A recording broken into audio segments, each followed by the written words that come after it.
You're all very smart. You know that, right? You're smart because you live here. You're smart because you've chosen to come to this event.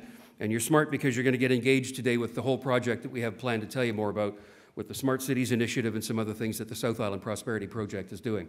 A little quick background for those that don't know, the South Island Prosperity Project is the economic development agency that represents the capital region. All of it, shore to shore to shore to shore, mountain to mountain. It's many, many, many years since the idea of regional economic development has been in the lexicon of this region. A number of people, actually I was one of the interim board members on the initial 8 that created this organization because we felt it was time that this conversation begin, that municipalities work together to represent the entire critical mass of people who live here.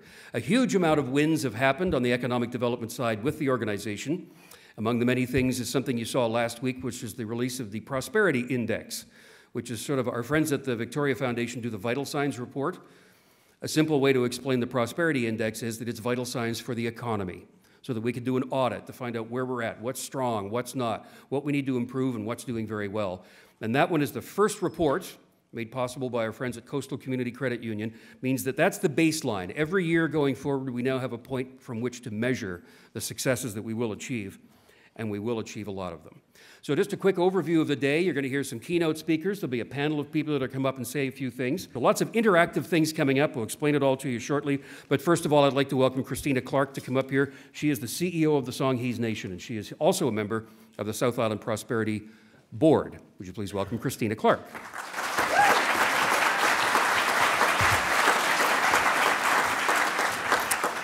I am honored to be here representing Chief Ron Sam of Songhees Nation, and I have a message here from him. I squaichel siem naquilia. Good day, honorable friends. Welcome to Lekwungen Territory, the home of Songhees and Esquimalt nations. The founders of South Island Prosperity Project, the local government officials, and the business leaders incorporated First Nations inclusion into the DNA of the organization. This is reconciliation in action. The Smart Cities Initiative is about inclusion, collaboration, and innovation, helping one another. These are values that we share. Songhees Nation is proud to be a part of this initiative, and we thank you for being here.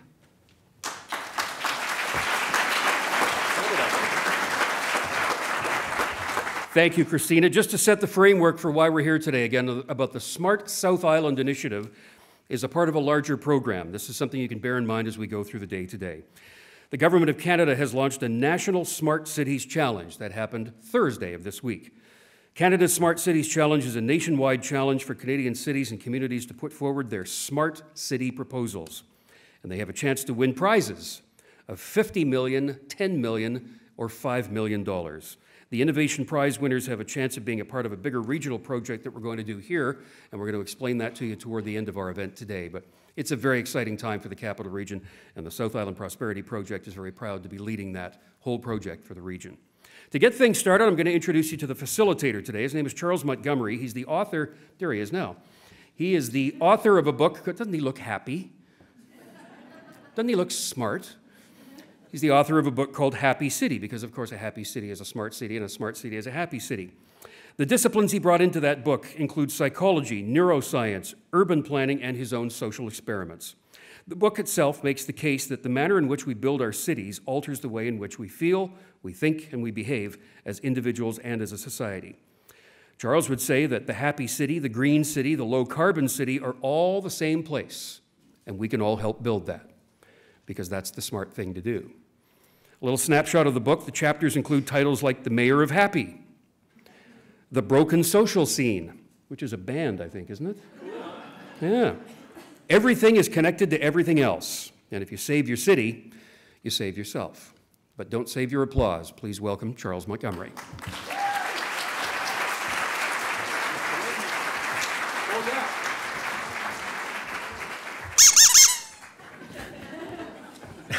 So that's called the noisemaker, and it's part of the Smart City approach today.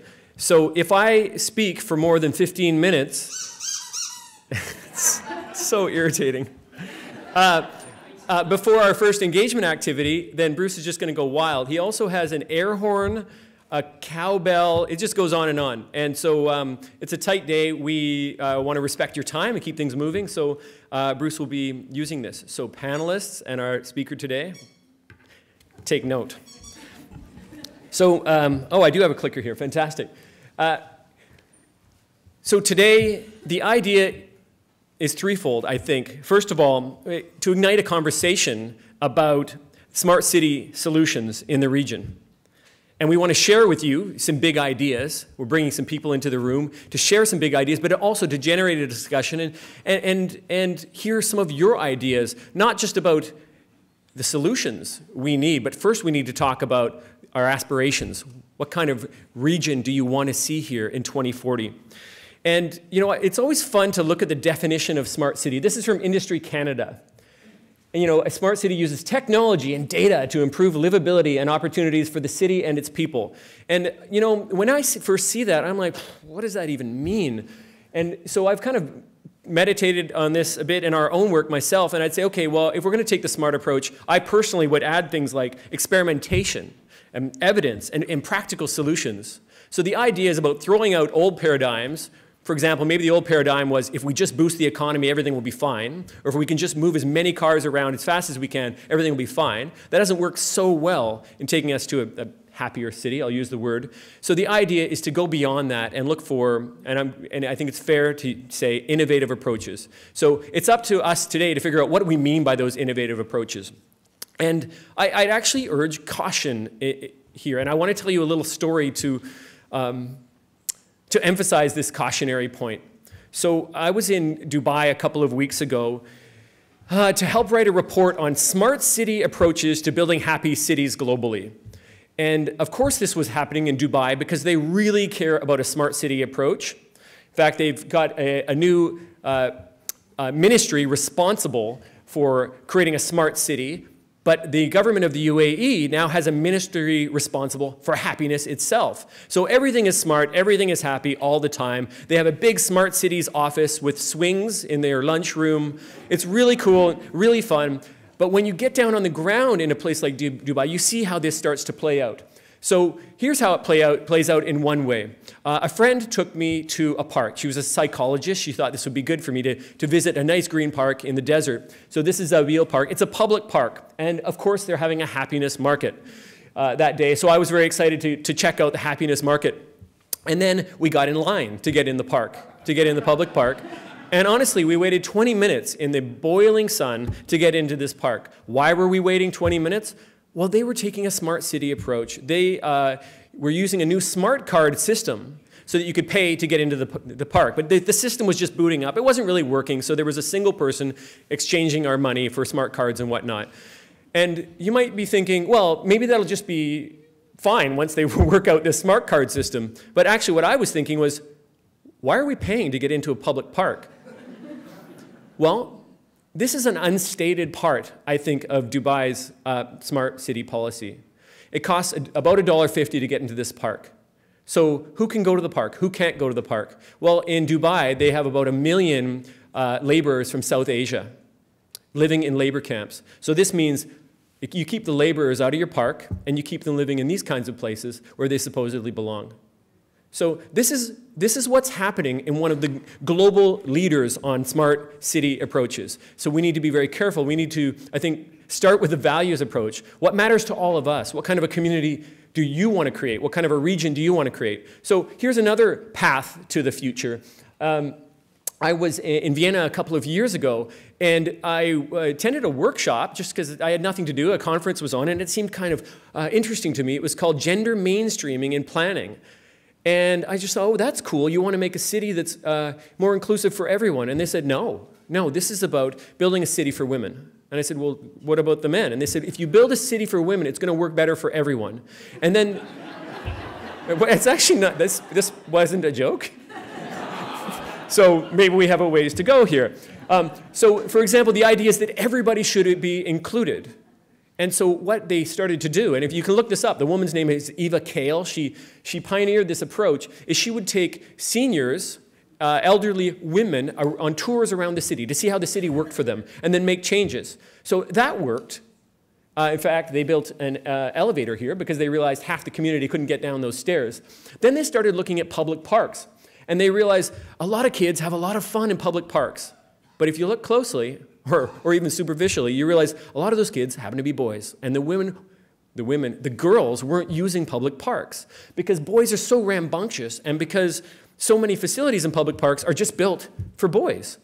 And so what they realized, they needed to study activity in public parks, watch how the boys and the girls move around, or even if there are any girls present, watch what they're using or what they're not using, and use that data, remember, smart city approach, even though, as you can see, they're using colored pencils here to mark out what goes on in the park, to redesign their parks. I'm not going to talk about all the redesigns they did, but one of them, look at the top left, they realized teenage girls, when they get to parks where there's lots going on, and there's some sense of danger or threat, they like to sit somewhere high and just kind of look out and see what's going on, see if they're safe before moving into these spaces. So they started building, viewing platforms or high places for girls to check out the park before they moved in. Anyway, they accomplished a huge change in who is using their parks, and they're getting much more inclusive places where everybody feels welcome and safe.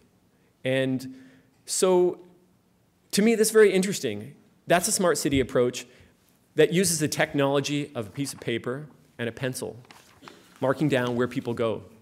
So, yes, we have tremendous opportunities now to use data, the data that's floating invisibly around us, the data that comes out of our phones, the data that's produced by the city, and we should harness that. But the first thing we need to do is think about what matters most. What kind of a region do you want? What are our values?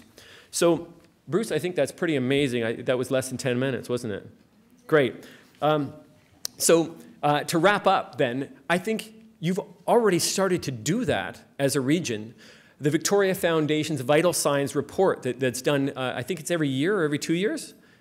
Every year is a tremendous place to start. It's not just an analysis of demographics, but it's also a survey. How do people feel about the region? What do they feel needs to change? And the Partnerships Committee that puts on this initiative, the Smart South Island Initiative, has actually looked at the Vital Signs report and identified some specific theme areas that seem to be most crucial or most urgent to work on. And you'll hear more about those later today.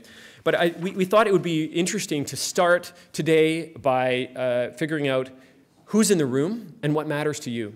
And we're going to use some technology to do it. So many of you have phones, some of you don't. And so this is a no-stigma environment. If you don't have a phone or you don't want to use your phone, that's fine. You can use the cards we've handed out to you to write down your responses. And we'll be collecting those periodically through the day.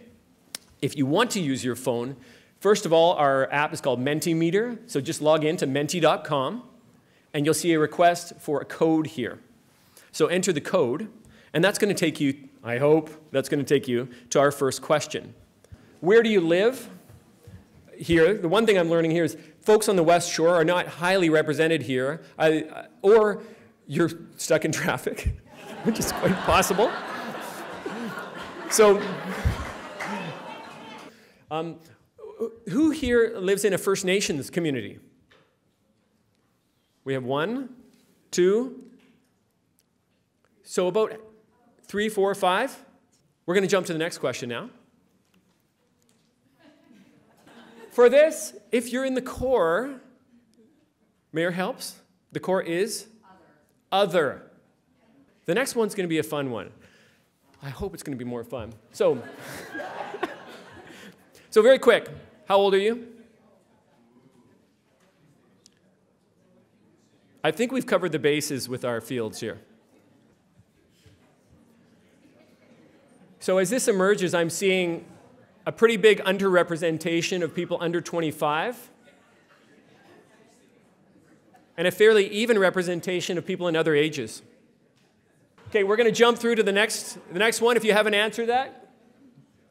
Okay, your primary employment situation. Again, you have a bunch of fields to choose from.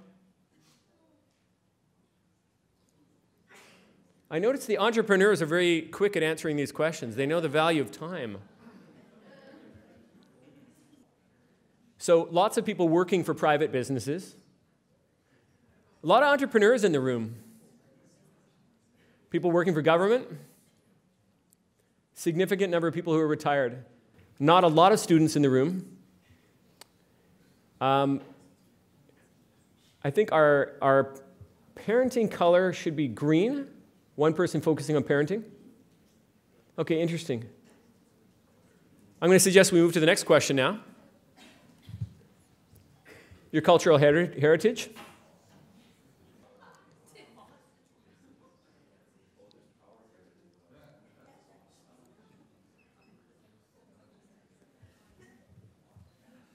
So notice how the word cloud is working. We're going to use this a couple of times. So it means if you want your word to be bigger, try and choose a word that might be fairly common on the next slide that comes up, and you'll get more power.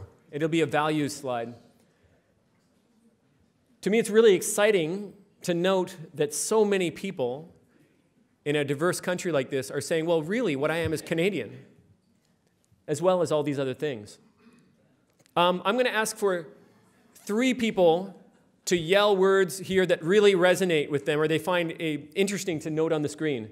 1, from that side? Awesome. I am awesome. Okay. From the middle?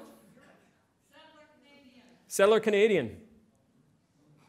Yeah, that encompasses a lot of people in this room. Somebody from this side of the room? Mixed breed. Mixed breed. Sounds like you brought your dog.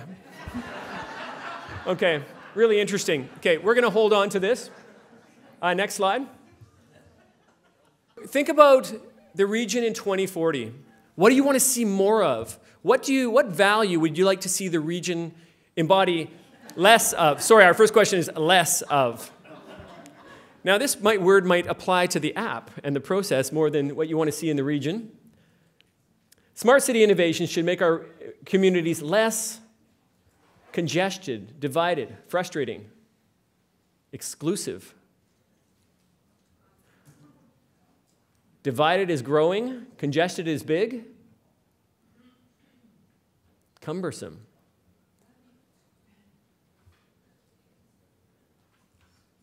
So I think you're seeing now how that you can hack the word cloud a little bit if you answer early on and use a word that maybe a lot of people can buy into. Expensive is growing here. Disconnected is big, but still divided. I'm just going to ask somebody from this part of the room here, what does divided mean for you in one phrase? Somebody maybe in the front group? Amalgamation. Well, that is a specific structure, which you can maybe mention later on in the day as part of your innovation. What does divided mean to anybody over here? Isolating. Isolating. Okay, thank you. We're going to come back to this, but today really is supposed to be about looking for positive solutions and aspirations. So our next question focuses on that. Again, think about 2040. What do you want more of here? What aspiration or goal do you want to achieve here in 2040 if people are coming up with innovations?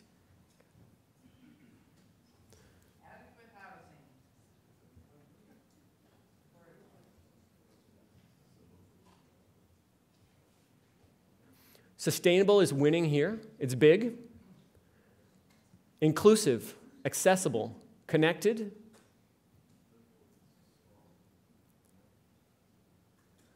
So our most common word here is sustainable. Inclusive is big here. Connected, accessible.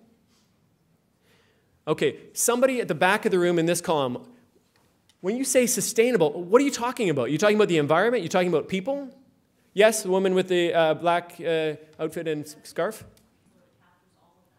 Sustainable meaning environmental, economic, and socially sustainable. Okay. Okay, anybody at the back over there want to talk about sustainability? No, I'm going to take that back. Give me a phrase about sustainability. Yes, the woman with your hand up. Sustainable is not enough, you say. It needs to be regenerative. Yeah, it's kind of lost. Okay.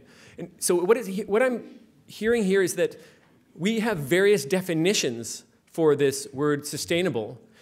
This cloud is going to appear later on today, and all of you are going to be deciding which of these words that you think is most important, and maybe generating some ideas about how to get there. And you'll be able to come up with if it's sustainable, you'll be able to refine your definition of sustainable there. We ask you later on in the day to fill out the cards. in an exercise. So rather than writing it on your card, I'm just going to ask some of you now for your word. Okay? The two women here, can I get one from each of you? Affordable. Affordable. Thank you. Inclusive. Okay. So inclusive's getting bigger up there. Card holders over here. Can I see your hands? Okay. Woman with your hand up. Livable. Okay. Far side. Anybody with cards over there?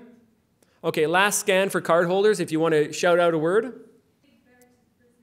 So cultured and relating better to First Nations cultures. Okay. Thank you. That's great. We're 1 minute ahead of time, which is fantastic. Again, I want to say hold on to these values as we move throughout the day. We have some speakers today who are experts in their fields, and particularly our first speaker of the day, who's a global expert on smart city solutions. And as you absorb his knowledge, remember your values. Remember what's important to you. So I'm going to hand things back to Bruce here, who's going to introduce our first speaker. Thank you.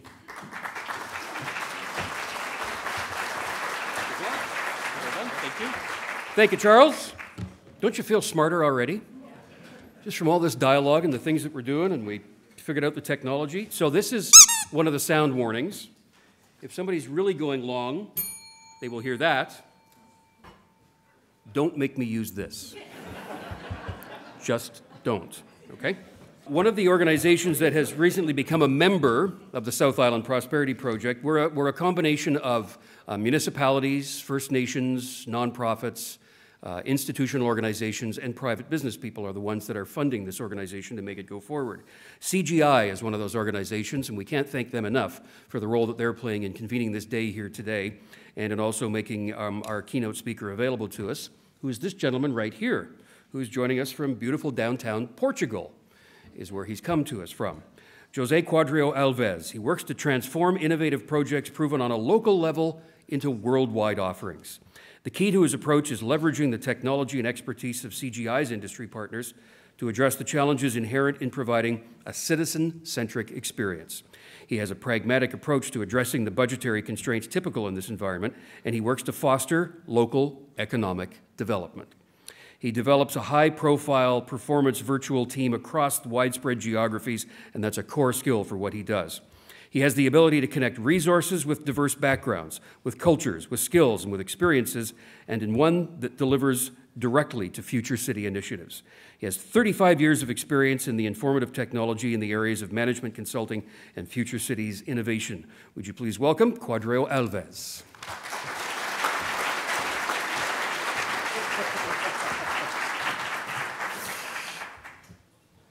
Okay, good morning, everyone. So, as you heard, I work for a technology company, but you will not hear a lot about technology, I hope. So that means that even if I've been working with technology a lot, I understand that many of the challenges that cities are facing are not really technological challenges. Sometimes political challenges, sometimes economical challenges. But technology can, of course, help, but that will not be the focus of my presentation today. So, from our last exercise with this text, we already seen that sustainability is really a big word from the words that we have seen there. And when we look at this, what we call today smart cities or future cities, there are many names for this. Really, what's behind all this is sustainability, is how can cities remain sustainable for the future. And why is sustainability in today's discussions almost everywhere? Is because there are strong changes in cities for different reasons. Different cities are really facing different challenges. There is no common pattern for this. For example, if you go to cities like London or cities in China or even some cities in Canada, population growth is a big challenge. So they are challenged because more and more people are coming to city, and it's difficult to keep up with this population growth in terms of infrastructure, in terms of social support, in terms of in terms of environment, and so on and so on. So when we look at sustainability, there are three important components of sustainability. And that's environmental sustainability, that's social sustainability, and that's economic sustainability. Sometimes when we talk about sustainability, people think about the environment, but that's not only about the environment. Environment is a component of that, but that's not the only component. So striking a good balance between these three components of sustainability is really what is behind this smart cities endeavor that cities are trying to go after, because this will condition their future as cities. Of course, in some cities, old age is a challenge because population is getting older. For example, in my country, in Portugal, that's a big problem. Population is getting older and older. But I think everywhere in Europe, we have the same type of problems. Sometimes when there is a big growth, then inequality gets also an important problem. Even when there is not a big growth, inequality and inclusion or exclusion are related. And we see today that there is a trend to have the higher income people getting more and more income, and less income people getting less and less income. So these are all problems that need to be addressed through this sustainability topic. So when we look at sustainability, I think there are three things that are really key in terms of background. One is about citizen participation. And here today we are looking at a good example of citizen participation. So we have citizens here of the South Island that are participating in a discussion about the sustainability, about the future. But I think participation is important, but citizen inclusion or citizen participation is important in an active way. So cities need to make citizens a part of the process and not only spectators, and not only given information or not only understanding their requirements. They really need to participate so that these projects are successful. Another important thing is openness and collaboration. I've been speaking with different cities, and sometimes there is an idea that, for example, looking at these challenges, smart city challenges and so on, that cities need to kind of compete with each other. I don't think that's probably the best way to approach it. I think collaboration is something that's much more important, especially when we have communities that are not so big, and by joining together, they can achieve more than they would be able to do by themselves. So collaboration is really important. And of course, technology. But technology is an enabler to do things. It's not really the most important thing. I'm happy and I'm very enthusiastic about technology. Don't misunderstand me. But we need to position it in a good way. And I was discussing with Charles yesterday, and in a kind of trying to shock him, I was saying we could build a smart city without technology at all. I think that would be difficult, but might be possible, depending also on the stage where the city is. On most developed cities, probably we will need to use more technology because we are already in a higher stage. On less developed cities, this will probably be less important. But what are the areas or the lines of actions, from my experience, that cities are looking at right now? What are the different things that are important when we look at sustainability for the future, or, if you want, to smart city projects, or to transform the way cities work? Because basically we are looking at a transformation project. So cities are in a situation, in many cases, they need to change to another situation, so they need to transform themselves.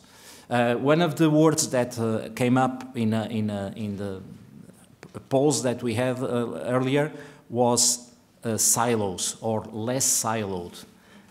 This is really important, an important topic. Cities work very much siloed today in different compartments, and these compartments don't work with each other. So this is a big challenge, and this is a transformation that needs to be done. Different departments working together in order to get different results. But I think I identified 5 things that are really important, and cities are going through this. The first one is the ecosystem. And here you have already a good example of an ecosystem starting to work with the Smart Island Prosperity Project, which is basically a kind of an ecosystem with different types of partners working together. This is really key. This is key from the economical point of view, because the city cannot do it all alone. The city council or the mayor or whatever, they will not be able to do the transformation that is needed alone. They need collaboration from different partners. And we will see later the ecosystem has many different partners, many collaborations, and it's key not only for economic development, but for also that is very related, and that is innovation. Only when we have different, diverse type of people and partners collaborating with each other can we really get really nice innovation and good innovation to come up with new ideas. Another topic is aligning objectives and actions. I've been talking with many cities, and sometimes we see some projects coming up that are either being done because there is an excitement about a specific technology, or because there is some kind of opportunity for funding, but they are not really connected, not really related to the city objectives. And this comes to the city objectives. So I think something that is very important, and it's the beginning of all, is what is the vision for the city in the future? What the city wants to be in 10 years or in 20 years. And this is really the start of everything. So we need to start with a vision, with objectives, with some performance indicators that give us an idea of if we are evolving a long time. And this is really important. And then we go to the projects. We go to the things that need to be done. And when assessing and evaluating these projects, we need to make sure that they are contributing to the objectives and to the vision of the city. And try to avoid projects that are not really connected, that are not really contributing. These ones should be probably forgotten. Of course, when we have a good ecosystem working, some innovative ideas coming, some objectives defined, a vision, and a roadmap of projects in order to achieve the vision and the objectives that the city has, an important question that comes up is, sorry, how the hell are we going to get money to all this, to do all this? So it's an important topic that comes up very frequently. I think there are some ideas, and I will tell you about this. Replication of knowledge and experience is also really important here. And we see many times cities repeating what other cities have already done, so trying to reinvent the wheel. And this is not good, so it's something that should be avoided. And so this connects with the collaboration that I mentioned before. Collaboration is essential so that these experiences can be shared and can be replicated across cities. And finally, the fifth point, it's a kind of, at least from my point of view, at the moment, is a kind of a dream. It's building all the things that the city are doing in terms of technology, but not only technology, together under a common umbrella, let's say, so that they can all speak with each other and leveraging data that was already mentioned here in a good way. Because, once again, this has also to do with the silos that I already mentioned. If we have data about transportation and data about healthcare and data about other services, and each one of these in a different silo, they don't communicate with each other, we are losing a big opportunity of understanding the relationships between all these.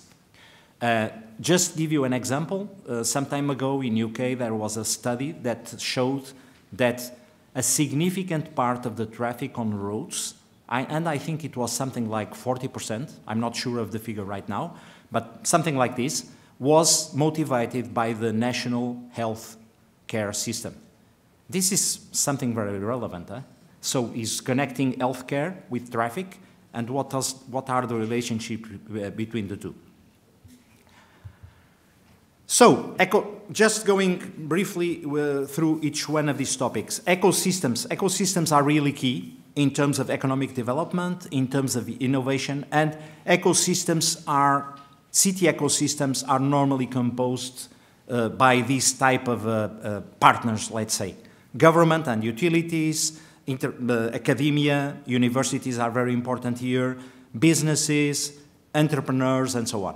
Something that we see very frequently in some cities is that, for example, in terms of businesses, there is a tendency to connect with only startups and small companies. I think it's important to have a balance between startups and smaller companies and bigger companies, because when the city supports these smaller companies with local business, it's important for them to grow, but they also need to go outside the region, outside the city.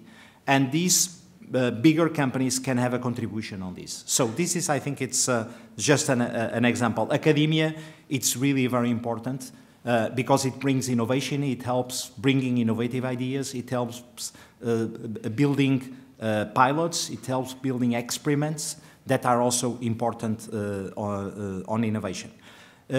I'm going to show you later an interesting video of an example of an ecosystem that I think it's an interesting one from a smaller city, and we'll get to there a bit later. Aligning objectives and action. I will not stay here a long time. Basically, I think in order to do this, we need some kind of a methodology, a way to work, so that we make sure that there is alignment between those objectives and the projects that are being done. And sometimes, as a citizen, we can ask ourselves, why is this project being done? How is this contributing to the city objectives? So this is something that is addressed by this methodology. Here I have 5 steps on this methodology that could be followed, but I will not go through this in detail. The idea here, in order to do this, we need to have a methodological approach, a way to do it, preferably with citizen involvement, and doing this with some digital tools that can then help us visualize the connection in a good way. I think it's something that helps a lot. Sources of funding. In terms of sources of funding, I would say that there are 2 ways of looking at it. I think both ways are really interesting, and they should be used separately. The first one is on cost savings, and in many cases we see cost savings by the sake of cost savings, because there is less money, and then you need to reduce costs. In some cities this is an important topic. But here what I mean is saving costs on things that are routine stuff, that are being done on a day-to-day basis, and then if we look at them with some attention, they can be improved, they can be streamlined, and some cost efficiencies can come from that information, from that work. And these cost efficiencies then can be redirected to innovative projects. So this is a way of funding innovation, is bringing cost efficiencies on legacy stuff, like, for example, IT, but many others too, and then redirecting these cost efficiencies to innovation. The other side is bringing additional revenue. And there are different ways of bringing additional revenue. I will give you I will mention a case study later where cities are looking at parking to regulating parking and using this as a way to improve urban mobility by acting on parking prices.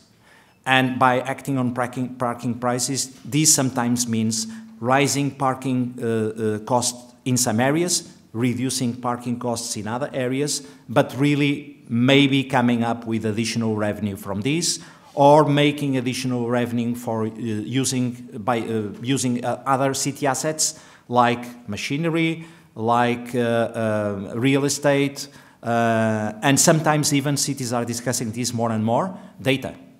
Cities have such an amount of data that could be used for many different purposes. We are talking a lot about open data, and some of this data could be used could be monetized, so that could bring some additional revenue for the city, again, to fund innovation. This is about not reinventing the wheel. Many times we see cities starting projects that have already been successfully done by other cities. Maybe they should be just reusing what others have done.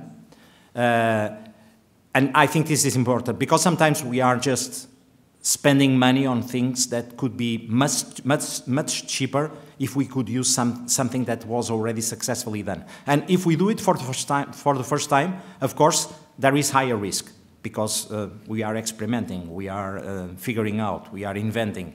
And so that let's use this experimentation, this innovation on things that have not been done before, and let's not reinvent the wheel. So it's an interesting topic. And finally, bringing it all together, we could be speaking about this, especially with the technical audience, for a long time. I will not be doing this, but basically the idea is that connecting all the projects, all the things that the city is doing, and coming up with an integrated data asset that the city can have and explore. And also, you probably heard about this IoT stuff, Internet of Things, where you have sensors around the city collecting information. And so managing those sensors in an integrated way is also part of this. But the idea is connecting all the applications so that you have an integrated information about what's going on and a better insight of where the city is going. This is still a challenge because there are no standards on this area. And so navigating on the standards and understanding what the city should be doing, it's really important here, but it's kind of something that is still emerging. It's still being discussed. But it's important to take it in account for the future. And now, as an example, I'm now going to an area where I will be mentioning different examples and case studies. I have this first case, which is about the city of Lafayette in Louisiana, where there is a cool ecosystem working, and one of my colleagues in city of Lafayette is presenting this on a kind of a selfie video. I hope you will like it, as I like it myself. Can you please play the video? Hi, my name is Will Labar, and welcome to Lafayette, Louisiana, a town of about 150,000 people, 40 miles north of the Gulf of Mexico, about 120 miles west of New Orleans, and about 220 miles east of Houston. Historically, the economy of Lafayette has primarily been based around the energy sector, but in the last several years, we've lost close to 14,000 jobs due to a downturn in the oil and gas industry. But the characteristics that this community is known for include ingenuity, creativity, and the ability to rise to any challenge. And that's exactly what we're seeing through a series of public-private partnerships, an ecosystem that includes local government, universities, and industry partners. One aspect of that ecosystem and creativity is the creation of over 1,000 new technology jobs in the last 2 years related to state and local tax incentives. The University of Louisiana at Lafayette is a major part of this ecosystem. Its computer science and informatics graduates become a huge contributor to the workforce in the IT industry in our community. UL is also a nationally recognized research institution funded by the NSF to use smart city technologies to investigate and find solutions for healthcare outcomes, emergency response, and environmental and natural resource issues. Capstone and internship programs are bringing university students into our office to learn more about data science and IT. Hi. Our local government is a part of this ecosystem, executing on its 20-year plan to improve quality of life for all of its citizens. Initiatives like LUS Fiber have brought gigabit to the home and to every business in our community. Partners like Cape Durio are focused on the cultural economy and paired with CGI in the Lafayette Engagement and Research Network. Learn also includes our Regional Chamber of Commerce, One Acadiana, the Lafayette Parish School System, and representation from the Lafayette Public Libraries. In addition, our community college and many STEM academies across the community are involved in our efforts. The Learn initiative is deploying over 300 air quality sensors around the Lafayette community. Learn is part of this ecosystem, and it uses IoT and other smart city solutions like open data in order to help encourage STEM education within our local parish school system, as well as help inform government policies around sustainable and resilient growth. It is through unique public-private partnerships like these that Lafayette is digitally transforming its community. Thank you for your time and enjoy the rest of your conference. I've been there, huh? I've been there like that. So, it's certainly not a professionally produced video, but I think the message is there, and that's what's really important. So, an interesting case study about Lafayette, Louisiana, and about the ecosystem and the power of ecosystem in changing the economy of an area, of a city or a region. Another interesting case that I would like to share with you is in Netherlands, and it's about collaboration between citizens, cities, and the police. This is a system, and this is about technology in this case, some technology that was put together. By the way, it's not very advanced technology at this stage, but some technology that was put together to help the connection between citizens and the police, so that there is kind of communication between the two entities. If you as a citizen see something suspect, or see some kind of a robbery or a small crime or something like that, you can report that to the police instantaneously and receive feedback about that and so on.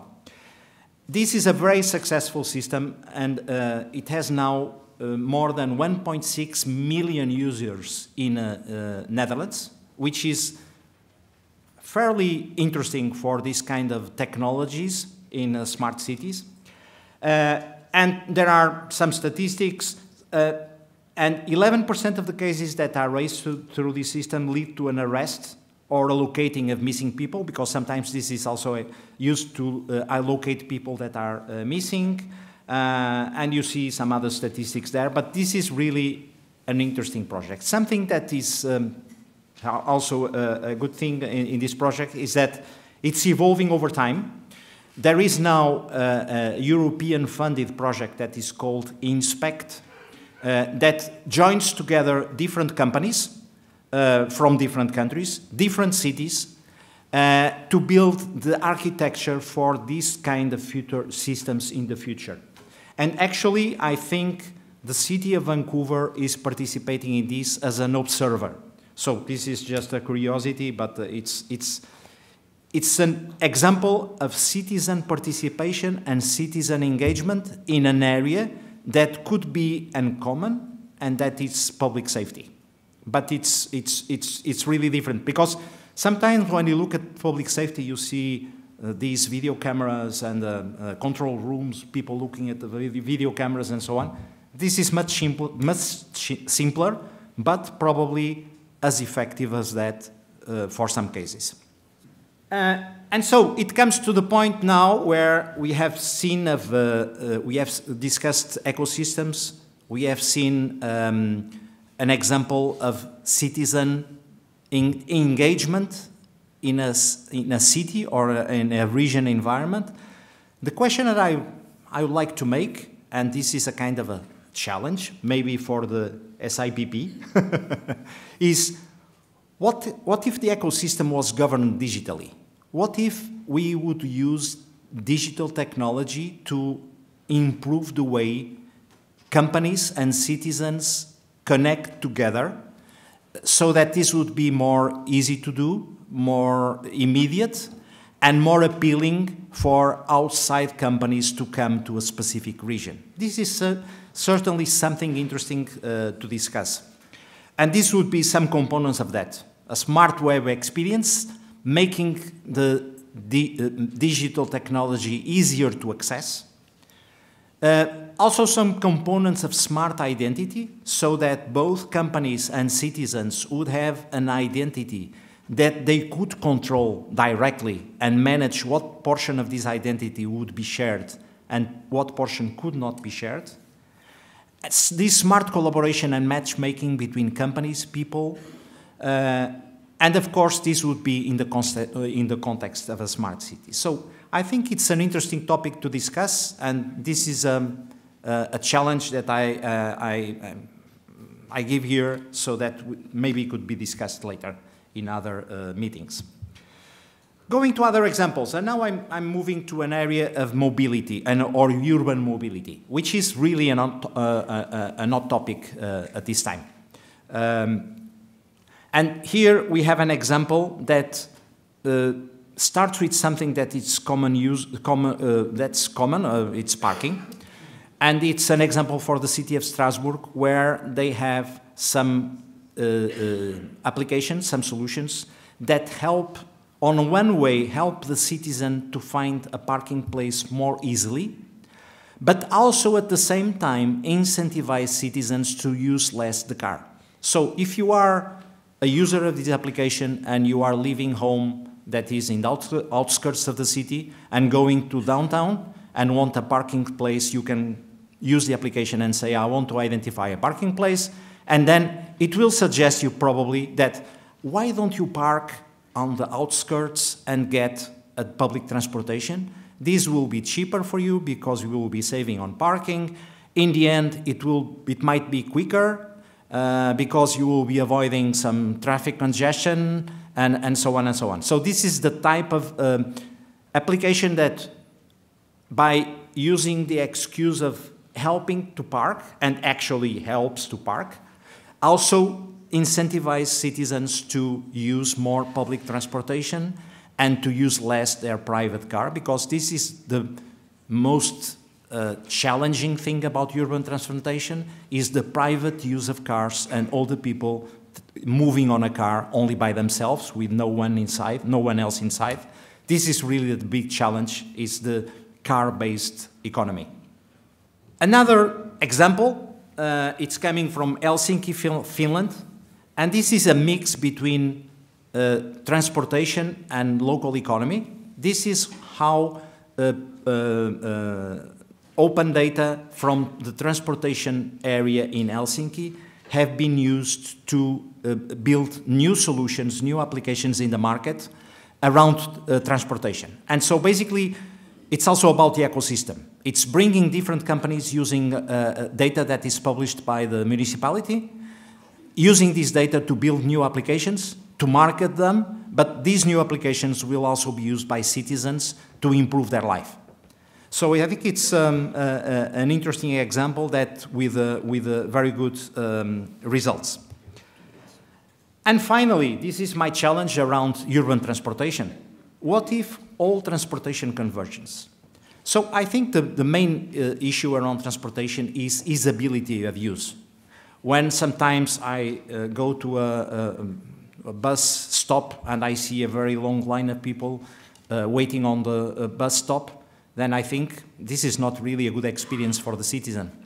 So why don't we bring all these together on a simple way so that the citizen can buy a monthly usage fee of all possible transportation and just ride on the transportation that he needs to use on a certain moment. If he needs a taxi, he will get a taxi. If he needs to ride a bicycle, a shared bike, he will ride a shared bike, and this will all be done on a fixed monthly fee. This is kind of a dream, but is already starting to be implemented in some cities. Like, for example, Helsinki is very much advanced in this area. And so the concept behind this is something called mobility as a service. So some reflections. First of all, I think citizens need to be at the center, and we are really seeing an example of this here. Ecosystem is a key success factor. The city cannot do it alone. It needs cooperation from different types of partners in a city or region ecosystem. Vision and objectives first. Start with what the city wants to be in the future. What are its strategic objectives? And then figure out what needs to be done in order to get there. Not the other way around. Don't start with fancy technology without really knowing how this technology is contributing. And please don't follow the prevalent siloed structure. Sometimes we see smart city projects that are different chapters. One chapter for transportation, one chapter for healthcare, one chapter, this is siloed again. Please don't do it like that. Let's try to mix things and let's like to have a holistic view of the city. And finally, technology is a powerful enabler, yes, but it's an enabler. Don't put technology on top of everything. Use it as an enabler, and it's sometimes a powerful enabler, but not more than that. And that's all from my side. Thank you for your attention.